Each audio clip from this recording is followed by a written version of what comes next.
ब्रह्मानंदं परमसुखदं केवलं ज्ञानमूर्तिं द्वन्द्वातीतं गगनसदृशं तत्त्वमस्यादिलक्ष्यम् एकं नित्यं विमलमचलं सर्वधी साक्षिभूतं भावातीतं त्रिगुणरहितं सद्गुरुं तं नमामि। सर्वमंगलमांगल्ये शिवे सर्वार्थसाधिके शरण्ये त्र्यंबके गौरी नारायणी नमोस्तुते। वक्रतुंड महाकाय सूर्यकोटि समप्रभ निर्विघ्नं कुरु मे देव सर्वकार्येषु सर्वदा।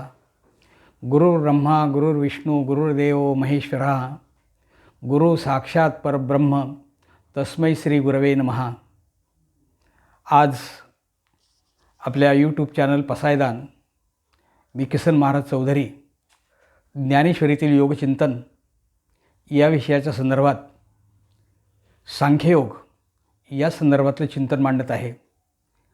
पहिल्या भागामध्ये बरेचशा श्रोत्यांनी खूप चांगला अशा प्रकारचा प्रतिसाद दिला, त्याबद्दल मी सुरुवातीलाच सर्व अमृतपुत्रांचं मनपूर्वक आभार मानतो आणि धन्यवाद देतो। एक गोष्ट बाकी सुरुवातीला सांगतो की व्हिडिओ पाहिल्यानंतर सबस्क्राईब करायला, लाईक करायला आणि शेअर करायला विसरू नका। असो, मागच्या 4 भागांमध्ये आपण ज्ञानेश्वरीतील योगचिंतन आणि अर्जुन विषाद योग हा भाग पाहिला। अर्जुनाच्या मनात निर्माण झालेला विषाद, अर्जुनाच्या मनात निर्माण झालेले संशय, अर्जुनाच्या मनामध्ये निर्माण झालेले संभ्रम दूर करण्यासाठी भगवान श्रीकृष्णांनी कुरुक्षेत्रावर अर्जुनाला भगवद्गीता सांगितली। अर्जुनाच्या मनात अनेक प्रकारचे प्रश्न होते। हे प्रश्न दूर करण्यासाठी सुरुवातीलाच त्यांनी सांख्ययोग सांगितला। सांख्ययोग म्हणजे ज्ञानयोग। अर्जुनाच्या मनातली जी भावना आहे की मी या सर्व लोकांना मारणार आहे आणि हे सर्व लोक मारणार आहेत, भगवंतांनी त्यांना समजावून सांगितलं की तू मारणार आहेस, त्यांचं शरीर मारणार आहेस, त्यांचा आत्मा तू मारू शकत नाहीस। कारण जो आत्मा नैनम छिंदन्ति शस्त्राणि नैनम दहती पावकः, वाऱ्याने उडून जात नाही, अग्नीने जाळला जात नाही, शस्त्राने तोडला जात नाही, पाण्याने वाहून जात नाही, अशा प्रकारचा आत्मा तू मारू शकत नाहीस। आणि तू जर यांना मारलं नाही तरी यांना मारण्याची व्यवस्था मी अगोदरच करून ठेवलेली आहेस। तू क्षत्रिय आहेस आणि क्षत्रियाने क्षत्रियाचं कर्म करणं हे क्षत्रियाचं कर्तव्य आहे। आणि म्हणून कुठल्याही प्रकारच्या फळाची अपेक्षा न बाळगता तुझं कर्म तू कर। कर्मण्येवाधिकारस्ते मा फलेषु कदाचन मा कर्मफले हेतुर्भ्रमा ते संगोष्व कर्मणी। म्हणजे हेतुरहित अशा प्रकारचं कर्म तू कर आणि खुशाल तू युद्धाला तयार हो। तू जेव्हा अशा प्रकारची बुद्धी एका ठिकाणी स्थिर करशील ना, तेव्हा तू स्थिर बुद्धी होशील आणि योग्य काय किंवा अयोग्य काय हे तुला समजेल। अर्जुनाने भगवंताचं बोलणं ऐकून घेतलं आणि अर्जुनाने लगेच पुढचा प्रश्न विचारलेला आहे। खरं तर ज्ञानेश्वर माऊलींचा ज्ञानेश्वर लिहिण्याच्या मागचा हेतूच हा आहे। वाग्विलास विस्तारू गीतार्थेसी विश्वभरू आनंदाचे आवारू मांडू जगा। या जगामध्ये त्यांना आनंदाचं कुंपण घालायचं आहे। त्यांनी प्रतिज्ञा केली की मी गीतेचा विस्तार एवढा मोठा करेल, वाग्विलास विस्तारू गीतार्थेसी विश्वभरू आनंदाचे आवारू मांडू जगा। या जगामध्ये आनंद निर्माण करणं हाच ज्ञानेश्वर माऊलींचा प्रमुख हेतू आहे। आणि त्यासाठी त्यांनी स्थितप्रज्ञाची लक्षणं अगदी सविस्तरपणे सांगितलेली आहेत। मूळ भगवद्गीतेच्या 2ऱ्या अध्यायामध्ये जवळजवळ 54 श्लोकापासून तर 72 श्लोकापर्यंत 18 श्लोक हे स्थितप्रज्ञाची लक्षणं सांगितलेली आहेत। मोठा सुंदर अशा प्रकारचा विषय आहे। सांख्ययोगाची पार्श्वभूमीच नेमकी स्थितप्रज्ञाची लक्षणं सांगणारी अशी आहे। नव्हे संपूर्ण गीतेचं सार किंवा संपूर्ण 2ऱ्या अध्यायाचं क्रीम जर काय असेल तर ते म्हणजे स्थितप्रज्ञ लक्षणं। कारण भगवंताला या विश्वामध्ये, या जगामध्ये स्थितप्रज्ञ माणूस तयार करायचा आहे, सुपरमॅन तयार करायचा आहे, पुरुषोत्तम माणूस तयार करायचा आहे। आणि मग अशा प्रकारचा पुरुषोत्तम केव्हा होईल? म्हणून त्यांनी स्थितप्रज्ञाची लक्षणं सांगितली. अर्जुन प्रश्न विचारतो आहे, स्थितप्रज्ञस्य का भाषा समाधिस्थस्य केशव स्थितधीः किं प्रभाषेत किम आसीत व्रजेत किम.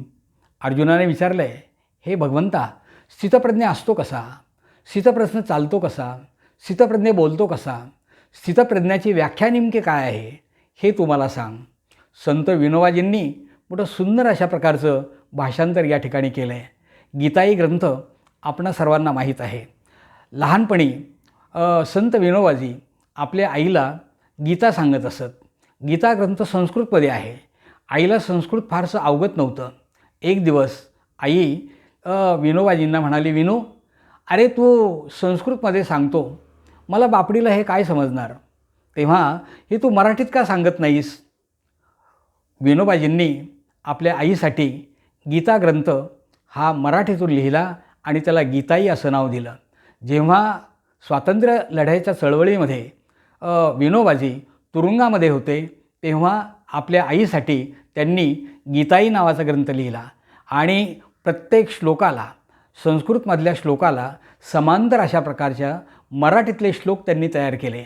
आणि गीताईचं महत्त्व सांगताना ते म्हणतात, गीताई माझी माये माऊली, मी तिचा बाळ नेणता, रडता पडता घेई उचलोनी कडेवरी.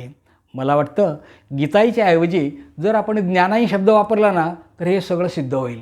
ज्ञानाई माझी माये माऊली, मी तिचा बाळ नेणता, रडता पडता घेई उचलोनी कडेवरी.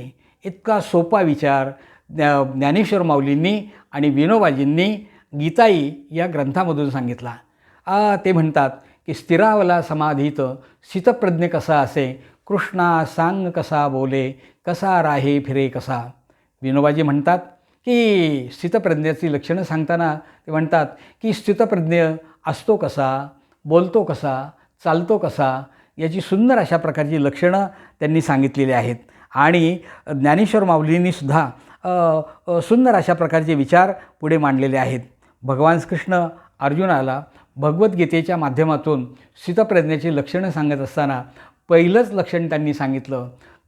मूळ गीतेमध्ये लिहिलं आहे, प्रजहाती यदा कामान सर्वान् पार्थ मनोगतान आत्मनेवात्मना तुष्टः स्थितप्रज्ञस्य उच्यते. माऊलींनी मोठं सुंदर अशा प्रकारचं भाषांतर केलं. आणि विनोबाजींनी तर गीताईमध्ये लिहिलं, कामना अंतरातील सर्व सोडोनी जो स्वये, आत्म्यातचे असे तुष्ट तो स्थितप्रज्ञ बोलिला. काही सुंदर अशा प्रकारचा पहिलं लक्षण त्यांनी सांगितलं आहे. ते म्हणतात की जर स्थितप्रज्ञ व्हायचं असेल, खरं तर स्थितप्रज्ञ या शब्दामध्ये स्थितप्रज्ञ, स्थिरप्रज्ञ आणि स्थापितप्रज्ञ असे 3 प्रकारचे शब्द येतात. प्रज्ञा या शब्दाचा अर्थ आहे बुद्धी, म्हणजे बुद्धी स्थित करणं त्याला स्थितप्रज्ञ असं म्हणतात. बुद्धी स्थिर करणं त्याला बुद्धी ठेवणं असं म्हणतात. आणि बुद्धी स्थापित करणं त्याला स्थापितप्रज्ञ असं म्हणतात. बुद्धी राहणं वेगळं आणि बुद्धी ठेवणं वेगळं. ज्या वेळेला बुद्धी राहते त्यावेळेला कोणत्याही प्रकारचा हेतू नसतो, पण ज्या वेळेला बुद्धी ठेवली जाते त्यावेळेला काहीतरी हेतू असतो. एकच उदाहरण आपण पाहूया. भगवान कृष्ण जेव्हा कृष्णशिष्टाई करण्यासाठी दुर्योधनाकडे गेलेले आहेत आणि ते दुर्योधनाला सांगतात, दुर्योधना, ते पांडव तुझे भाऊ आहेत, त्यांना अर्धं राज्य देऊन टाक. तेव्हा दुर्योधन म्हणतो, अर्धं राज्य मी नाही त्यांना देणार. भगवंतांनी सांगितलं, अरे अर्धं राज्य देत नाहीस ना, ते राजे आहेत, निदान त्यांना 5 गावं तरी दे. परंतु तेही दुर्योधनाने फेटाळून लावलं आणि सांगितलं, 5 गावच काय, पण सुईच्या टोकावर बसेल एवढी मातीसुद्धा मी त्यांना देणार नाही. कृष्णशिष्टाई अयशस्वी झाली. संध्याकाळची वेळ आहे, जेवण करण्याची वेळ झाली. दुर्योधन कृष्णाला म्हणतो आहे, कृष्णा, जेवायची वेळ झाली, आता जेवण करून जा. भगवंतांनी स्पष्ट सांगितलं, अरे कोण कोणाच्या इथं जेवतं? जेव्हा एखादी व्यक्ती अन्नाला महाग झालेली असते तेव्हा एक व्यक्ती दुसऱ्या व्यक्तीच्या इथं जेवते. किंवा 2 व्यक्तींमध्ये जेव्हा प्रेम असतं तेव्हा एक व्यक्ती दुसऱ्या व्यक्तीच्या इथं जेवते. आज मी अजून अन्नाला महाग झालो नाही आणि या ठिकाणी तुझ्यामध्ये आणि माझ्यामध्ये काही प्रेम नाही, त्यामुळे तुझ्याकडे जेवायचे कारणच नाही. आणि भगवान कृष्ण हे विदुराच्या घरी गेलेले आहेत. विदुर पत्नीला एवढा मोठा आनंद झाला की प्रत्यक्ष भगवंत आपल्या घरी आलेत आणि ती बसा म्हणायचं सुद्धा विसरले. भगवंतांनी चटई घेतली आणि त्या पलंगावर टाकली आणि भगवंत त्या ठिकाणी बसलेले आहेत. विदुरपत्नी आतमधून बाहेर आल्या. एका तबकामध्ये तिने केळी आणली होती भगवंतासाठी. एवढा आनंद झाला आहे की ती भगवंताच्या हातामध्ये केळी सोलून देते, सालं सालं ही कृष्णाच्या तोंडात टाकते आणि गर मात्र बाहेर फेकून देते. भगवंतसुद्धा आवडीने ती सालं खात आहेत. प्रज्ञा ज्या वेळेला स्थित होते त्यावेळेला हेतू असतो आणि प्रज्ञा ज्या वेळेला स्थिर राहते त्यावेळेला कुठल्याही प्रकारचा हेतू नसतो. या ठिकाणी कुठल्याही प्रकारचा हेतू नाही. इतकं प्रेम विदुरपत्नीचं भगवंताच्यावर आहे आणि म्हणून या ठिकाणी स्थित प्रज्ञ, जेव्हा आपली प्रज्ञा किंवा आपली बुद्धी एका ठिकाणी स्थित होते त्याला आपण स्थित प्रज्ञ असं म्हणतो. पहिलेच लक्षण सांगताना ते म्हणतात प्रजाहाती यदा कामान सर्वान पार्थ मनोगतान. विनोबाजी भाषांतर करतात कामना अंतरातील सर्व सोडवणे जो स्वय. व्याख्या करत असताना ते म्हणतात की कामना सोडायची आहे. मग भगवंतानी कामना दिल्याचंच का? तुमच्या माझ्या मनामध्ये प्रश्न येतो की भगवंतानी कामना दिल्याचंच का? जर कामना दिल्या नाहीत तर आपल्याला जीवन तरी जगता येईल का? जेव्हा मी सकाळी उठतो तेव्हा सकाळी उठल्यापासून तर संध्याकाळी झोपेपर्यंत माझ्या मनामध्ये अनेक प्रकारच्या कामना असतात आणि त्या कामना असतात म्हणून मी माझा दिवस पूर्णपणे चांगला आणि व्यवस्थित घालवत असतो. कामनाच जर नसतील तर जेव्हा विश्व उत्पत्तीचा आपण विचार करतो त्यावेळेला दोन प्रकार सांगितले जातात. भगवंतानी जेव्हा ही सगळं सृष्टी निर्माण केली किंवा भगवंताने जेव्हा हे सगळं विश्व निर्माण केलं तेव्हा एक सिद्धांत असा आहे की भगवंतानी आपली लीला केली, भगवंतानी आपली क्रीडा केली आणि हे संपूर्ण विश्व म्हणजे भगवंताची क्रीडा आहे असं समजतात. आणि मग सगळ्या ठिकाणी भगवंतानी वेगवेगळ्या प्रकारचे प्राणी निर्माण केले. परंतु दुसरा सिद्धांत असा आहे एकोहम बहुश्याम, म्हणजे भगवंत एकटे होते, एकाकीपणाचा कंटाळा आला आणि त्यांनी सगळी सृष्टी निर्माण केली. भेदामध्ये आनंद आहे, अभेदामध्ये आनंद नाही. भगवंत एकटेच होते, अभेद होता म्हणून आनंद नव्हता, पण भेद निर्माण केला, भेदामध्ये आनंद असतो. एक साधं उदाहरण सांगतो म्हणजे आपल्या लक्षात येईल. एक दिवस भगवान कृष्ण लहान असताना आपल्या आईच्या कडेवर आहेत. यशोदा माता एकटक भगवंताकडे पाहते, कृष्णाकडे पाहते. कृष्ण असं म्हणतो आहे, आई अगं सारखंच काय माझ्या तोंडाकडे बघतेस, समोर बघ ना, किती सृष्टी सौंदर्य नटलेलं आहे. तेव्हा यशोदा माता म्हणते कृष्णा जेव्हा मी तुझ्या तोंडाकडे पाहते ना तेव्हा मी तहान भूक सगळं विसरून जाते. कृष्णाला असं वाटतं खरंच का आपलं तोंड इतकं चांगलं आहे की पाहिल्यावर तहान आणि भूक विसरून जावं. तो म्हणतो आईला, आई दाखव तरी माझा चेहरा मला. आईने कृष्णाच्या समोर आरसा धरला. आरशात जेव्हा कृष्णाने पाहिलं तेव्हा कृष्ण असं म्हणतो अगं आई मला तर वेगळंच दिसतंय. जेव्हा मी माझं तोंड पाहतो ना तेव्हा मला कडकडून भूक लागते. दुसऱ्याच्या घरी जावं, दही दूध चोरून खावं, आपणही खावं आणि दुसऱ्यांना खायला घालावं अशा प्रकारची इच्छा होते. तेव्हा यशोदा हसून कृष्णाकडे म्हणते की कृष्णा तुला मला झालेला जो आनंद आहे ना तो एका आईला झालेला आनंद आहे, त्यासाठी तुला आई व्हावं लागेल. भेदामध्ये आनंद आहे, अभेदामध्ये आनंद नसतो. भगवंतानी भेद निर्माण केला, सृष्टी निर्माण केली आणि मग त्याला आनंद झाला. अनेक प्रकारच्या कामना दिल्या. एखादी बाहुली आहे आणि त्या बाहुलीला आपण किती नटवलं सजवलं तरी तिच्याकडनं काही रिस्पॉन्स आपल्याला मिळणार आहे का? त्या बाहुलीकडनं काही आपल्याला प्रतिसाद मिळणार आहे का? कामना नसेल तर काय उपयोग? म्हणून भगवंतानी अनंत अशा प्रकारच्या कामना दिल्या. 16,108 कामना भगवंतानी दिल्या आणि 16,108 कामनांबरोबर तो कृष्ण हा रत झालेला असतो, म्हणजे क्रीडा करत असतो. हाही अर्थ भगवान कृष्णांना 16,108 बायका आहेत याचा असा होऊ शकतो. असो, भगवंतांनी कामना सोडायला सांगितल्या. मग कामना नेमक्या सोडायच्या कशा? कामना सोडण्याचे 4 प्रकार सांगितलेले आहेत.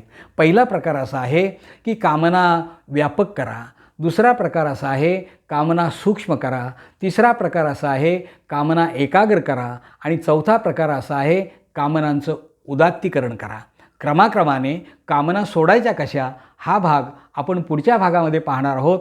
हा भाग नक्कीच तुम्हाला आवडला असेल. पुनश्च एकदा आपल्याला सांगतो की आवडला असेल तर सबस्क्राईब करा, लाईक करा, शेअर करा आणि तुमचे अभिप्रायसुद्धा खूप छान अभिप्राय तुम्ही सर्वांनी नोंदवलेत.